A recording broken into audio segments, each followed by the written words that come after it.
हिंदू हृदय सम्राट शिवसेना प्रमुख बाळासाहेब ठाकरे चौपाटीच्या दुसऱ्या टप्प्याचे रविवारी होणार लोकार्पण आमदार प्रताप सरनाईक आणि महापालिका आयुक्त सौरभ राव यांनी केली पाहणी। केंद्र आणि राज्य सरकार, ठाणे महानगरपालिका, ठाणे स्मार्ट सिटी लिमिटेड यांच्या संयुक्त विद्यमाने नागला बंदर खाडीलगत विकसित करण्यात आलेल्या हिंदू हृदय सम्राट शिवसेना प्रमुख बाळासाहेब ठाकरे चौपाटी गायमुखच्या दुसऱ्या टप्प्याचे लोकार्पण रविवार 1 सप्टेंबर रोजी करण्यात येणार आहे। या प्रकल्पाची शुक्रवारी आमदार प्रताप सरनाईक आणि महापालिका आयुक्त सौरभ राव यांनी पाहणी केली।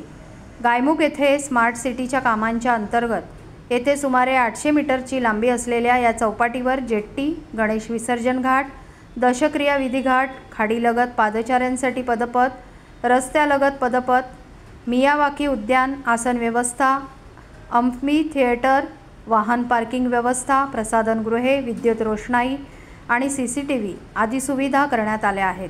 दशक्रिया विधी घाट येथे सध्या बांधण्यात आलेल्या शेड अपुरी आहे, ती मोठी असावी अशी स्थानिक नागरिकांची मागणी असल्याचे यावेळी आमदार प्रताप सरनाईक यांनी सांगितले।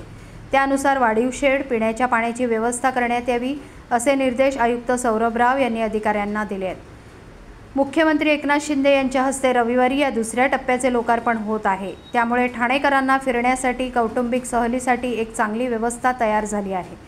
मुंबई महानगर प्रदेशातील ही सगळ्यात मोठी चौपाटी ठरणार आहे। त्यानुसार या चौपाटीचा विकास करण्यात येत असल्याचे महापालिका आयुक्त राव यांनी सांगितले। त्याचबरोबर नागला बंदर येथेच आरामाची प्रतिकृती साकारण्यात येणार आहे। हा नागला बंदर वॉटरफ्रंट डेव्हलपमेंटचा तिसरा टप्पा असेल। त्याचे भूमिपूजनही मुख्यमंत्री यांच्या हस्ते होणार असल्याची माहिती आयुक्त राव यांनी दिली।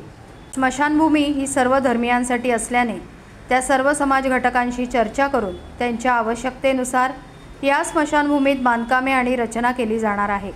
माती, रेती, खडी, दिशा आदींबाबत असलेल्या सूचना काटेकोरपणे पाळून ही स्मशानभूमी तयार करण्यात येईल।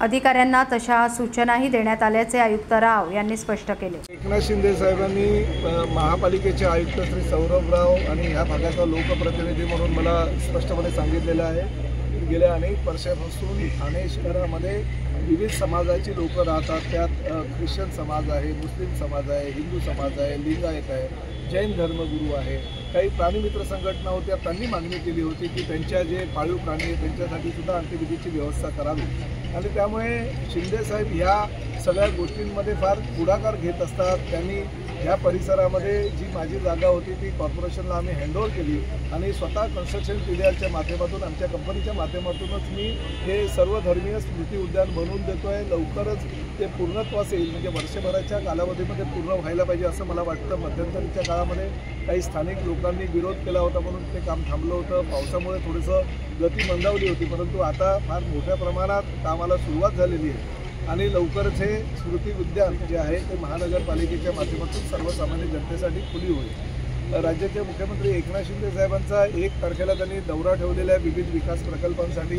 प्रामुख्याने शिवसेना प्रमुख आदरणीय बाळासाहेब ठाकरे चौपाटी टप्पा क्रमांक 2 आणि बाळासाहेब ठाकरे चौपाटी टप्पा क्रमांक 3चं भूमिपूजन आणि 2चं लोकार्पण असा कार्यक्रमसुद्धा आम्ही त्या दिवशी ठेवलेला आहे, जेणेकरून ठाणेकरांना जसं कोलशेतला एक आपण चांगलं उद्यान महापालिकेच्या माध्यमातून सर्वसामान्य जनतेसाठी खुलं करून दिलेलं आहे, तसंच उद्यान हे उद्यान नव्हे तर त्याहीपेक्षा एकदम निसर्ग सौंदर्य लाभलेली जागा महापालिका हद्दीतील नागरिकांना गायमुख चौपाटीच्या माध्यमातून मिळणार आहे। त्यामुळे त्याचं लोकार्पणसुद्धा मुख्यमंत्र्यांच्या हस्ते 1 तारखेला दुपारी 12 वाजता होणार आहे। हे सगळी जी कामं आहेत ते मुख्यमंत्र्यांचं ठाणं आणि मुख्यमंत्री या सर्व कामांसाठी विशेष आग्रह करत असतात आणि ते आमच्या माध्यमातून लोकांपर्यंत पोहोचवण्याचं काम करत असतात।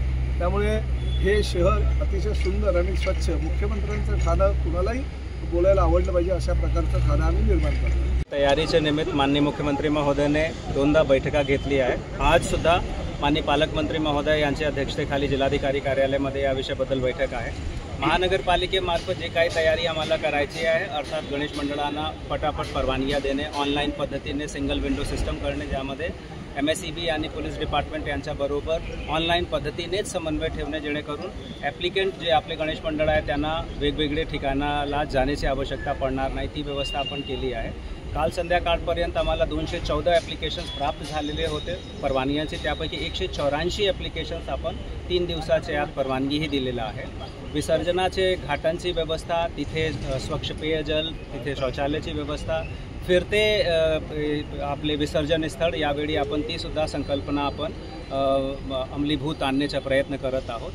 पर्यावरणच्या दृष्टीने जे काही तयारी आपल्याला करायची ती आपण सगळी केलं आहे. आपल्याला कल्पना असेल की आता पावसाचा थोडासा जोर कमी झालेला आहे. पावसाच्या दरम्यानसुद्धा मॅस्टिक वापरून माननीय मुख्यमंत्री महोदय यांच्या निर्देशाप्रमाणे जे क्विकली रिजिड होणारा आपला मटेरियल असतो, ज्याला आपण फास्ट रॅपिड हार्डनिंग मटेरियल म्हणतो, तो वापरून सुद्धा आपण अनेक ठिकाणावर खड्डे बुजवला आहे आणि त्याचा परिणाम खूप चांगला राहिला आहे. आता परत काही लोकेशन्सवर खड्डे पडले आहेत, विशेषतः फ्लायओव्हर्सचे टॉपवर, इन्क्लुडिंग कोपरी फ्लायओव्हरच्या टॉप, तसेच इथे आपल्याला नागला बंदरकडे येणारे रस्त्यावर सुद्धा ओवळाच्या दरम्यान, तर त्याचीसुद्धा आम्ही सतत पाहणी करत आहोत. मी आपल्याला आश्वस्त करतो की गणेशोत्सवचे अगोदरच, म्हणजे पुढील 2 ते 3 दिवसात कम्प्लिटली आपण खड्डे बुजवण्याची गतिविधी हाती घेणार आहे आणि रस्ते आपल्याला नीटनेटके दिसणार आहे.